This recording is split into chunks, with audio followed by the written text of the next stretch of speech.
Okay, it is week 2. Um, no job, no prospect. So keep trying to be positive, but nothing new at the moment. And today, I figure to keep myself busy, I am going to go thrifting for a little bit. I finally got caught up on my third batch of listing. So I stayed up until like 2 o'clock last night to do my third batch of listing on Depop and Posh. So now I'm up to about close to, today I have to do Etsy, and I have to do some of my other graphic t-shirt stuff. But I'm up to about 80 something listing, or actually maybe 90 something, just right under 100 listing right now on both Depop and Posh. And then today, so I kind of pivot a little bit. So I kind of rework my different sites at the moment. So right now I have Depop, I have Posh, I have Etsy. I'm gonna focus strictly on like real, vintage and vintage tea and real vintage items, and keep that on Etsy. And then any kind of sort of clothes that I'm trying to get rid of, or any newer clothes that's not considered as, vintage that I want to resell, I'm going to put it on Posh and Depop.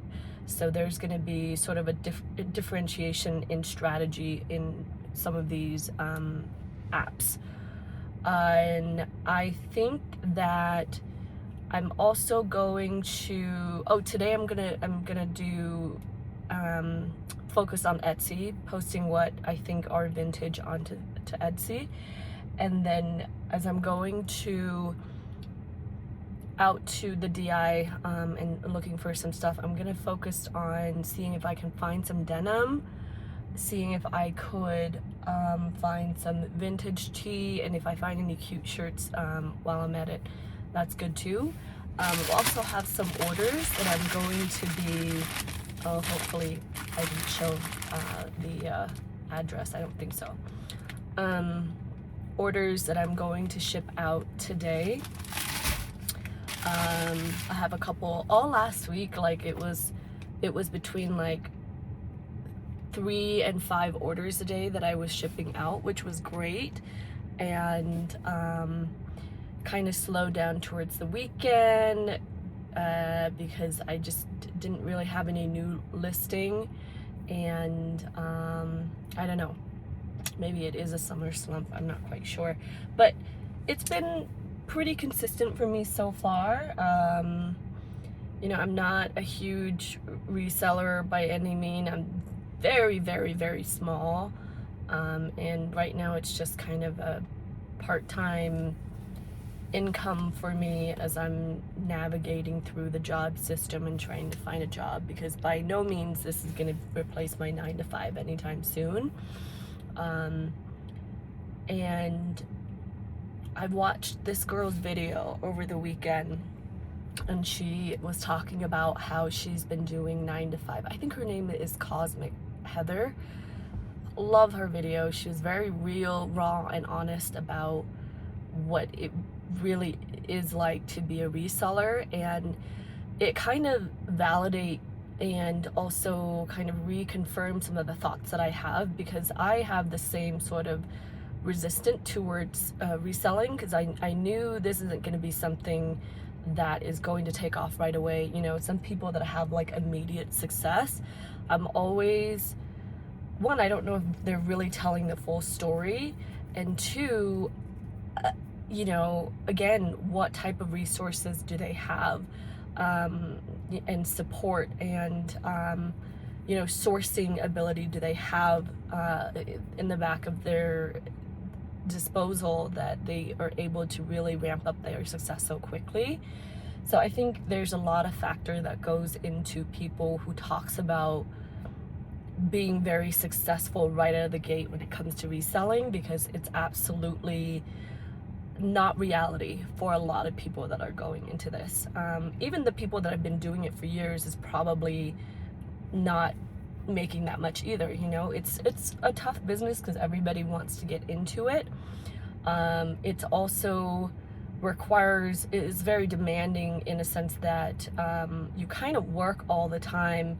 You're either resourcing, taking pictures, or listing items, and those are not things that takes a couple hours a day to do. So she went through a couple of really very, I think, critical, paramount kind of key points on why, you know, kind of, if you, I think the whole entire message of her video was to talk about, here are the things that you need to understand before you throw yourself into the reselling business head first. And I think one of the key points that she mentioned in there was that you can't just go right into this. You have to have, you need to kind of ease yourself into reselling. It's going to take a few years. It's going to take maybe more than a couple years. You can't just quit your job and then expecting to go into reselling and completely have a successful business. It's just not how it works. So that was her number one point that really resonated with me. And I, you know, again, it validated my thought about the whole reselling thing, where I'm like, yeah, I need to be more realistic about this. This is not like, oh, I'm gonna just quit and put all my savings and everything into this. Again, it could work, it just depending on your circumstances and what kind of resources you have. And then I think she made a lot of great important points. And the second point that she pointed out was that something that I didn't really think about, which was, you know, you need to be on the same page with whoever that you're living with, your spouse, your partner, you know, your roommate, whatever, that they know what you're doing and that the amount of space that you're going to be taking in. Because reselling, you know, you do have to hold the inventory. It's not like a print on demand type of situation where somebody else hold the inventory. So I thought that was a really good point in her saying that you have to be transparent with whoever that you're sharing your living space with, because you're going to have stuff all over. You might have dead piles. You might need more space in your house. You might occupy a certain room. And, you know, people living around you need to understand that everyone needs to have an agreement that, okay, this is going to happen. So that was really another important point that she makes. But she made a lot of great points. And yeah, I thought it was a really helpful video. Again, it's not like I was going headfirst into this or putting my eggs in one basket.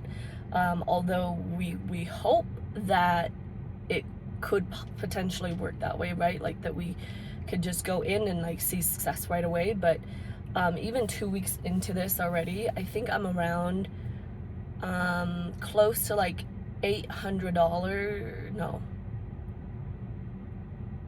yeah, maybe like $700 between the 3 sites, and it's been 2 weeks. I don't think anybody can live off of $700 every 2 weeks. You know, some people, you probably get paid between maybe $1,500 to $2,000, or if you're on the higher end of the pay range, you might be around $2,500 to $3,000 every 2 weeks. And let's say, let's just, you know, do an estimate. Like, let's say you get about $3,000 a month, between $3,000 to $4,000 a month. That is not even, it's not even close, you know, to an actual paycheck that is going to be adequate or enough for me to be able to survive, for anybody to be able to survive. So yeah, you know, it's It's going to take time. It's going to take a lot of effort, a lot of discipline, a lot of consistency. I think what I find is consistency and I think consistency has been sort of the eye-opening for me when it comes to this type of business, because if you're not consistent and you're just, putting your products out there and hoping that it will work, it may work for maybe a little bit, a few months or so, but then after that, it's gonna go dead. So you have to be consistent in like uploading new items and listing and reviewing all your existing items to see what you could do to improve them, whether that is, updating the imagery, whether that is updating the copy, or maybe reducing the price, or I don't know what else you could do. Yeah, I guess reducing the price will probably be something that's more enticing and desirable to the consumer. Yeah, there's a lot that goes into it, and I'm thankful that I've always been in an industry. I've always been in the e-commerce side. Granted, I've been on the more home decor furniture space versus apparel. Although I've had apparel experience before, I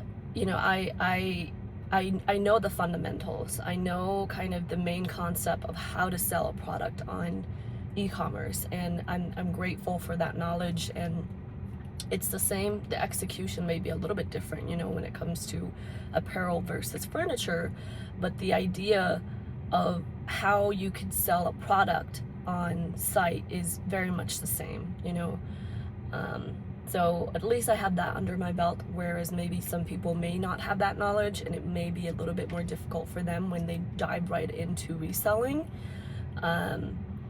But I do think that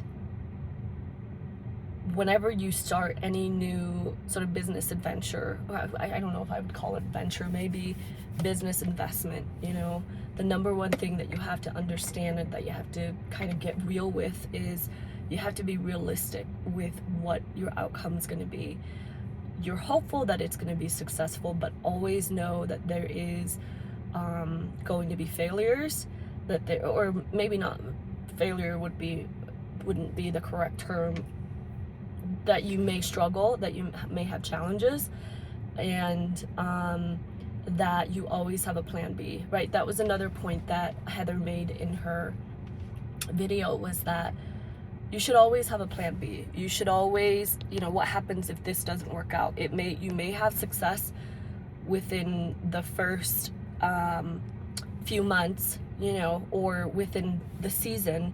She brought an example of how someone, let's say that you bid on a pallet and it's full of back to school stuff, and you put that into all these listings, and then it does really well, and then you thought, oh, this is actually a good idea. I should keep doing this because I'm seeing a lot of success. I'm making a lot of money. Why quit? Let's quit my job and do this full time. When they haven't really understand the market completely, and they haven't really understand seasonality within the apparel market or fashion in general.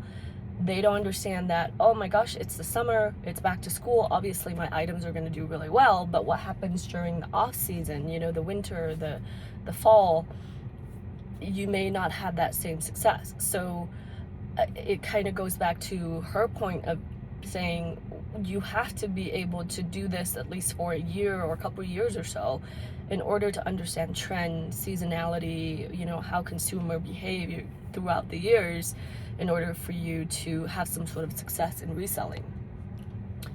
So yeah, going back to what I was saying earlier is that, plan B, having a plan B is good, knowing that, hey, if this doesn't work out, I can do this, or, I can pivot to here, or, well, I'm gonna have a job, I'm gonna still focus on my job but do this on the side until I feel like this is able to replace my 9 to 5. And that's kind of where I'm at. I wasn't really going into this and saying, okay, here's all of my money, I'm going to put it into this reselling business.